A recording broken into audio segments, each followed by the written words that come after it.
When the student is ready, the teacher will appear. These were the words that welcomed me to Shady Side Academy. For 20 minutes, before our English teacher arrived to our first class, only two things remained in the room: us, the students, and these words written on the chalkboard. Looking back at myself sitting in that classroom in the basement of Croft, I'm truly jealous of my freshman self. I see those prophetic words rest there on the chalkboard before the teacher himself had entered the room, and I see us, the students, unsure of their significance. I see the friends with whom I was bound to have so many more memories. I see Sujay, before we'd ever discussed the meaning of life as we gazed at the stars in the Andes of Peru on our junior service trip. I see Yoni, long before he was my captain for squash, and I see Ajay, when he could admittedly already explain the chemistry behind love, but before he had experienced it himself. Let alone had the courage to recount it poetically before the entire community in his senior sage. I spent a few moments trying to understand what our teacher meant. When the student is ready, the teacher will appear. Ironically, I feel that today we are all finally ready, finally able to absorb what this great place has to offer. And yet, in a few moments, the teachers, the friends, and Shady Side as we know it will all move aside for the next chapter of our lives. But in a larger sense, it will always remain who we are. To quote historian and alumnus David McCullough when he spoke of his time last year of Shady Side Academy, there was then as now a strong, proud feeling of continuity between generations of Shady Side students and teachers alike. His own words gave testament to this when he told me that the advice of his English teacher, Lowell Innes, remained with him. Don't tell me, but show me. I had the rare opportunity to correct the memory of an historian. Excuse me, Mr. McCullough, but I think you're confusing this Lowell Innes guy with Miss Elizabeth Garvey. We have all come to realize that great teachers are truly the guardian angels of our society. They come to us in life when we are most replete with questions, and just when they finally prepared us to begin seeking the answers from them, they vanish. Moved on to help the next generation realize that their real role is to give us the tools necessary to answer the questions ourselves. It almost seems fateful that Mr. Southard and Mr. Trigg leave with us. As freshmen, the moral vision of this amazing class was shaped in many ways by Mr. Trigg's weekly leadership in the Hillman Center's Richard Ralph Theater, a community experience unlike anything we'd ever known before, and perhaps unlike anything to come again. I will personally never forget his last assembly as head of the senior school, when I learned that the tears of the most forceful leaders can humble and inspire even the youngest of hearts. Mr. Southard likewise welcomed us freshmen by opening the door to us as the first ever class to experience all 4 years of our senior school experience in the newly renovated Rowe Hall. Our class truly thrived from the introduction of new facilities and the maintenance of old wisdom. It is fitting that today we walk out those very same doors he once opened to us, together with him for the last time. It seems that few teachers have the ability to help children grow intellectually and morally in just 4 years. Take our class as the ultimate evidence that Shady Side Academy has a monopoly on precisely those teachers. I sincerely believe that there is something about the sheer ethos of this campus that calls the best and brightest to Shady Side and brings out the best and brightest within all those who are already here. It's something about the comfort we receive in knowing that another student might have read the very same book you're currently reading on the very same spot on the senior quad a century ago.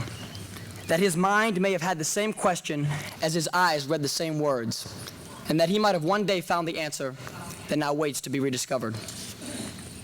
Among teachers, students, and staff, Shady Side remains at once a culture, a family of scholars, and a lifelong network of moral support. Our class alone adds today to that network. Michelle Park and Lynn Wynn, two of the most amazingly talented artists and people I've ever met. Joe Tumalo and Devin Roshot, whose singing voices command the attention of the student body every bit as much as a warning from the deans. Andy Bauer, with whom I think community assemblies might have ended because no one else in the entire community has any idea how to work the projector in the Hillman Center. The football players, who led us to the first victories in which the lights were shining upon us in Shady Side history, literally. As we looked out from the field onto the hill, it seemed as though the fire in the eyes of our collective coach, Bob Grandizio, could have lit the stadium up themselves. And needless to say, the name Allie will always evoke admiration, both for the heart of Allie Gumberg and the spirit of Allie Rath. And of course, if you're really a member of the Shady Side Academy class of 2010, you know that meatball has nothing to do with spaghetti. We all love you, Zach. Of course, our class also claims Danny Rua, easily the wittiest kid to ever pass through our gates. Take a conversation we had just this past week. Frustrated after 4 years of Danny's unending witty statements, I flung my hand in the air and tried to end them by quoting an authority higher than myself. A clever saying proves nothing. Voltaire. I sat back intently as Danny cocked his head and said, "Interesting, because that sounded like a clever saying to me, Voltaire." So you ask, is our class really destined for great things? Well, we've already dismantled one of the greatest Enlightenment thinkers in a sentence, and we haven't even graduated yet.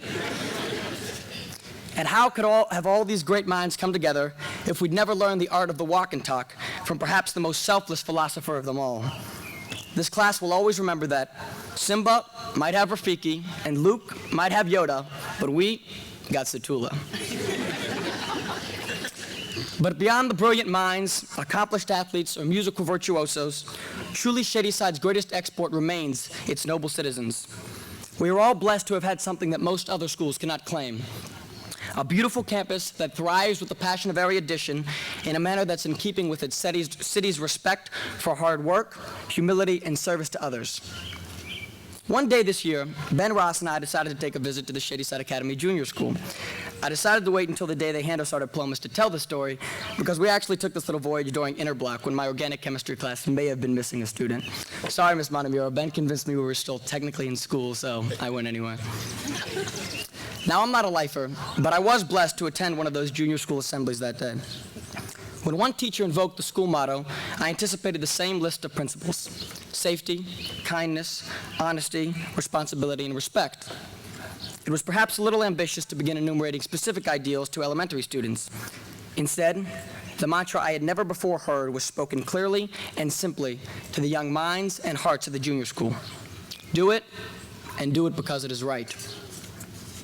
Those are the words spoken and unspoken by generations of Shady Side men and women that came before us, and it is with that sense of duty that we take our place as the stewards of that tradition. That is the duty that calls us all to something greater. Shady Side has helped us all recognize that in doing right by the world, we are also doing right by ourselves.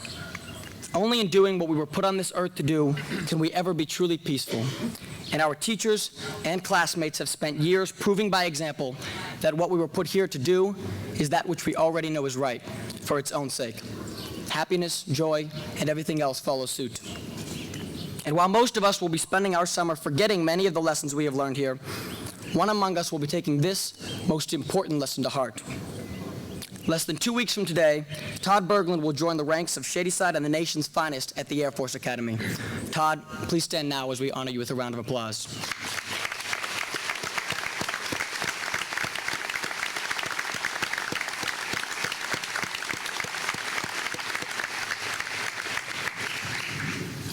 Perhaps the fondest memory we have of this class was just 2 weeks ago, when we all slept out on the quad the night before senior skip day. About 3/4 of the grade camped out, and the memories we created that night will last a lifetime. I'll never forget waking up at 4 a.m. to a bright light in my face and a slightly annoyed Mr. LeCase. You see, one of our classmates had found an entire branch from a tree and resourcefully created something that I couldn't at first identify.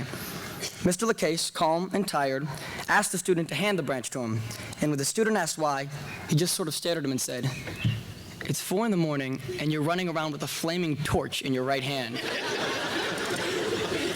Mr. LeCase was the first to embrace the senior sleep out on the quad, and our class can testify that it takes a really cool head of school to not only absolve you of punishment for the senior prank, but to also aid and abet you at 3 in the morning as you block out the entrances to the junior class's parking spaces.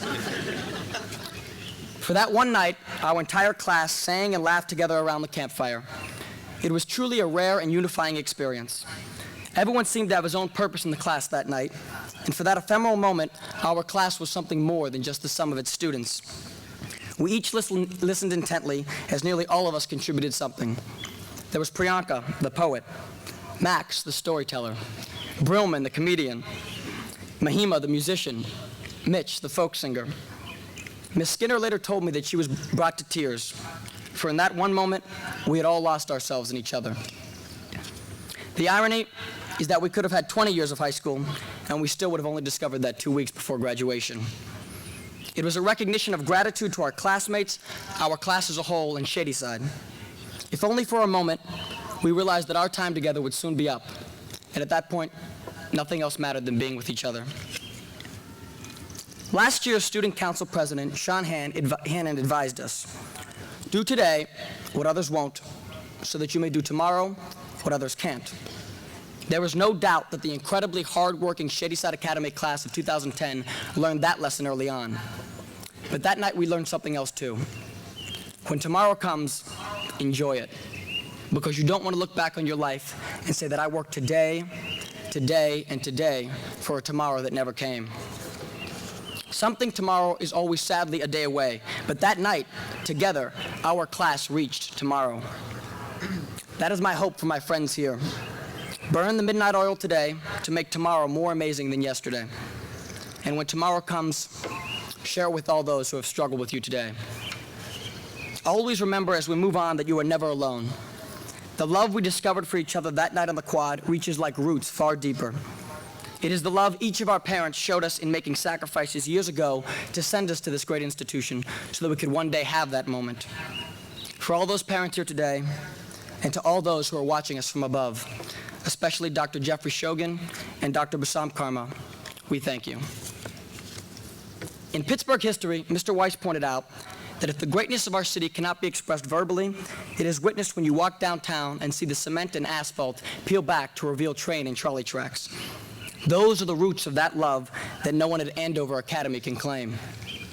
It is the noble and humble work of our steel mill grandfathers and our seamstress grandmothers that arms us with the faith to move forward. As our friend Mary Rooney exemplifies in the tradition of her and Pittsburgh's great-grandfather, it is that Steel City heart and humility that has brought the prayers of our ancestors this far, and it is our duty to move the world like so. Just as Mr. LaCase told us earlier this year, that each conversation with each person in our lives shapes in some way the people we become, so do we have the potential every day to make the world a little better. So do the moments that we have shared on this campus and in these classrooms have a profound effect on our children and the next generation. So, as graduates now, let's respectfully ask Mr. LaCase to return our flaming torch so that we may humbly pass it on to the class of 2011. With that in mind, I borrow the words of President Tom Southard, a former history teacher of the Crusades, who ended his letters and now his and our time at Shady Side with a closing and directive blessing. Onward, friends. Onward we go. Congratulations, class of 2010, and together, let's move forward to fight the good fight, with faith always to conquer. Thank you.